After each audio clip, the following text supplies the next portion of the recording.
we'll see if they move. I mean, you saw Bill. They're going to move. Well, look, they're already moving. Hold on, Bill Ackman. No, they're not. Hold on. People say they're going to move all the time after elections. They don't do it. Bill Ackman said he was going to move. You know how many people moved out of New York City in the last 3 years? 600,000. They're moving. Yeah, they're moving. They've been moving from COVID. You know how many people moved out of your state, California? Oh, I know. No, Under Newsom? Yeah, no. People do move. A There's no million. doubt about that. People move in America, and you're right. There seems to be a huge exodus of people from blue states, and it's really astounding how big it is. You would think that these liberal bastions would enact laws that improve their citizens' quality of life on a daily basis. However, the truth is rather different. The Frank host of Real Time with Bill Maher recently discussed why so many people are leaving, and his viewpoint is actually fascinating. Let's get started because there is a lot to analyze in his remarks. Do you think that Mamdani's election will lead more financial organizations to leave New York City for Wall Street South in Florida? Tell me, I've read that term just recently, Wall Street South, Florida. This is your state. What is that? A lot of Wall Street guys have moved to Palm Beach. It's been happening really since COVID. It's accelerated with increases in taxes. It's not just out of New York. It's New Jersey, Connecticut, it's Chicago, it's California. So they're fleeing high tax blue states for Florida. Are posed a pointed query about why so many companies are choosing Florida over blue states, and he had his own response right away: increased taxes. However, that explanation only scratches the surface. In his words, businesses who are fighting for survival in these liberal areas are facing an incredible amount of economic burden. Businesses are not the only ones under duress. Ordinary residents are also packing up. We'll show you the videos in a moment that analyze the factors driving this migration and highlight the additional factors driving individuals out of blue states. There is a far deeper tale underlying this increasing flight, from stringent rules to ballooning living expenses. And it's one that merits careful consideration. This is the luckiest guy in the world that Mamdani got elected, because his district is going to explode. My house, I live 8 miles outside of Queens, has gone up 20% in value since Mamdani announced. Okay? Because people aren't going to pay the punishing taxes. New York is the highest tax state in the union. But you said your house value's gone up. Yeah, because they're moving to Nassau County. Oh, they're moving out of the city. Out of the city, and they can still take the train back in the city and not pay the millionaire's tax or whatever crazy thing this guy wants. He lays out his case for why so many people are departing New York, and he blames it on one fundamental issue: Mamdani's dreaded millionaire tax. The wealthiest people in America are disproportionately concentrated in New York. Some of the nation's top-earning millionaires and billionaires live there, producing about 60% of the country's tax revenue. Because of this, they are crucial to the city's financial stability. For those who are already bearing the majority of the burden, the prospect of yet another tax increase was not only contentious, but intolerable. However, Mamdani didn't seem to care about the possible consequences. The reaction came right away after he declared his intention to push the raise through after winning the mayoral campaign. Rich people started to depart, taking their money and the taxes that New York depends on with them. O'Reilly contends that this was not an unanticipated anomaly. It was the unavoidable outcome of laws that punish the same individuals who keep the city functioning. What people don't understand is he can't raise the taxes unless the state okays it, and the state is not going to okay it.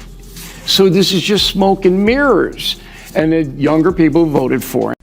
Yes, Mamdani's proposed millionaire's tax would still require legislative approval before it could be implemented.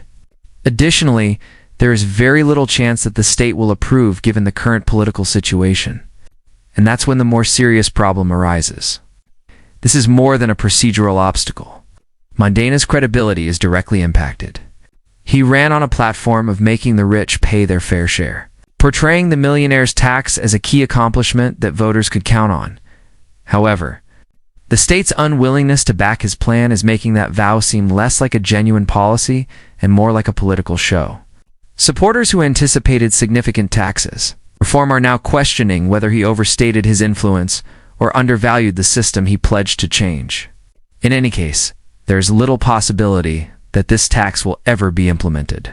Therefore, Mandane's messy pledge will remain embarrassing throughout his presidency. They're moving. Yeah, they're moving. They've been moving from COVID. You know how many people moved out of your state, California? Oh, I know. No, Under Newsom? Yeah, no. People do move. A There's no million. doubt about that. People move in America. Representative Jared seems to be unwilling to acknowledge what is directly in front of him. The sudden desire for adventure is not the reason why people are fleeing blue states. The economic policies have grown intolerable, which is why they are leaving. Take a look at New York. Due to ongoing tax rises and an unfavorable economic environment, over 500,000 citizens have already left. Then there is California, the epitome of overregulation, where about 1 million people have left after becoming weary of the state's extensive bureaucracy and some of the highest taxes in the country. Nevertheless, Jared continues to dismiss the issue despite these startling statistics. Viewing these large departures as coincidences or brief anomalies, however, it is impossible to deny reality. Voters are sending a very obvious message by using their feet to cast their ballots. These regulations are simply ineffective. No, but they're not moving because they want a better view. They like to keep more of their money Yes, that that's they true. earn. Yeah, that's true. Florida is a really good case study. So when DeSantis became governor, there were 250,000 more registered Democrats in Florida when he became governor 8 years ago. Now there's 1.4 million more registered Republicans in Florida. That's all migration from COVID and re-registration from COVID, 100%. Right. So it absolutely is happening. Whether they will abandon New York in droves, I mean, Bill Ackman's a really good example. He said he was going to leave, right? He's been going after Mamdani. He spent a lot of money on him. And then the day Mamdani won, he said, I'm willing to talk and sit down and work with you. Instead of confronting the indisputable fact that people are leaving blue states because daily living has become intolerably costly and constrictive. You can literally watch Democratic politicians hunt for justifications in real time. He points to Florida in an attempt to distort the facts, but that argument quickly falls apart. Migration wouldn't be so heavily one way if this were indeed a post-COVID shuffle or some pandemic-driven trend. Therefore, the true question is, why are nearly all moving from blue states to red ones, if it's all just a normal adjustment following COVID? Why aren't masses migrating to New York or California from Florida, Texas, or Tennessee? Anyone who pays attention can clearly see the answer. Due to reduced taxes, less restrictions, safer neighborhoods, and more affordable living expenses, people are swarming to red states. The figures are accurate.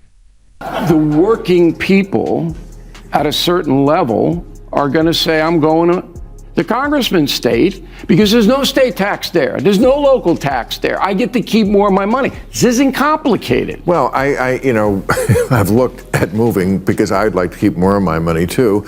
And Where should Maher move? I'm not moving anywhere. I'm not moving anywhere. No? No. Not going to stay? And the taxes here are ridiculous, but it's still Southern California. Right. Okay. Maher may remain in California due to nostalgia, the attraction of decades worth of memories, strong roots, and an unwavering sense of home. For many others, however, the harsh reality of living in the Golden State just cannot be overcome by emotions. Because exorbitant taxes no longer equate to the promised quality of life, tens of thousands have packed up and moved out. Californians pay some of the highest taxes in the nation. However, the state's most urgent issues are still obstinately unsolved. You would think that, with all much money, homelessness would be seriously handled, roads and bridges would be improved, or wildfires would be better controlled. Rather, locals see their hard-earned money disappear into a system that doesn't seem to be able or willing to deliver. For many, quitting is the only rational course of action since the gap between promise and reality simply too great. I see today the Trump administration, they talked about the fact that California had a rule that schools cannot be required to notify parents if their kids in school have changed their gender, their pronouns. That's the kind of thing, even though it doesn't affect a lot of people, that makes a lot of people go, well, you know what, That's the party without common sense. Now, if that's your state, how are you? Well, I just disagree with that. I mean, the law was you would be fired. A teacher would be fired if a teacher did not report or snitch on a kid talking about their gender identity. I just think that was wrong. I think teachers should teach. I don't think they should be required to turn in kids. And by the way, we're talking about their parents. How can you snitch? The idea of a snitch and a parent to me doesn't compute. Well, Although it may not be the primary cause of Californians leaving, this is undoubtedly one of the problems that many locals find annoying. Many individuals simply don't agree with policies and rhetoric that portray instructors as spies who tell parents about their children's decisions to transition. These are the people who are legally and ethically in charge of their children's welfare. It feels not just nonsensical, but also extremely uncomfortable to tell children they should be kept in the dark about something as significant and life-altering as a gender transition. This is not a political issue for many families. It has to do with their fundamental right to know what's going on with their own children. Mistrust is fostered when the government appears to value secrecy over openness. It's certainly one of the cultural flashpoints that makes Californians wonder if the state still reflects their beliefs. Even though it might not be at the top of the list of reasons people leave. I was on KBLA yesterday, with my friend Tavis Smiley. I'm an investor and a supporter of that station. And he said, "Who do you want for running president?" I mentioned, "I think you'd be good at the job." Not this year, we know. But he said, "I don't think he could win. I don't think he could win. He's too progressive coming from this state and what he's done in this state to win in any southern state, any red state." I disagreed, but no, this is a progressive African-American owned station, and I'm sure they like you, but he doesn't think you can. Because of the direction Gavin Newsom has led California, many people are becoming more and more furious with him. Critics contend that elevating him to the presidency would be a risk that few people are ready to take if this is how he manages a single state. One with enormous resources and worldwide influence.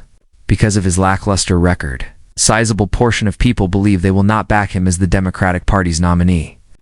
There is a deeper issue that goes beyond differences over his support of progressive programs. Many doubt that Newsom possesses the skill and disciplined leadership required to address the complicated issues facing the country. Critics point to a trend of poor management rather than significant improvements, citing everything from escalating homelessness to skyrocketing expenses and persistent governance disputes. The prospect of him leading the entire nation causes these disillusioned people more anxiety than hope, leading them to seek leadership elsewhere. In the end, the large-scale migration from blue states like California and New York presents an unavoidable narrative. Generally in red states, individuals and businesses are being pushed toward more stable, affordable, and manageable settings by sky-high taxes, onerous regulations, and policies that feel more and more detached from everyday realities. Politicians who attempt to minimize or distort these developments run the risk of coming seen as out of touch and sticking to narratives that don't reflect the real-life experiences of their voters. People are voting with their feet, and the numbers speak for themselves. Regardless of the reasons, economic pressure, cultural conflicts, or dissatisfaction with governance, this ought to be a wake-up message for onlookers and policymakers. There are repercussions if you ignore these warning indicators. States run the risk of losing the very citizens who support them if they are unable to strike a balance between ambition and pragmatism. Voters, however, are calling for more and more leadership that reflects their daily experiences and ideals. Migration trends serve as a transparent mirror that reflects both the achievements and shortcomings of policy. That concludes the video for today. If you liked it, please hit the like and subscribe buttons for more similar stuff. I appreciate you viewing, and I hope to see you again soon.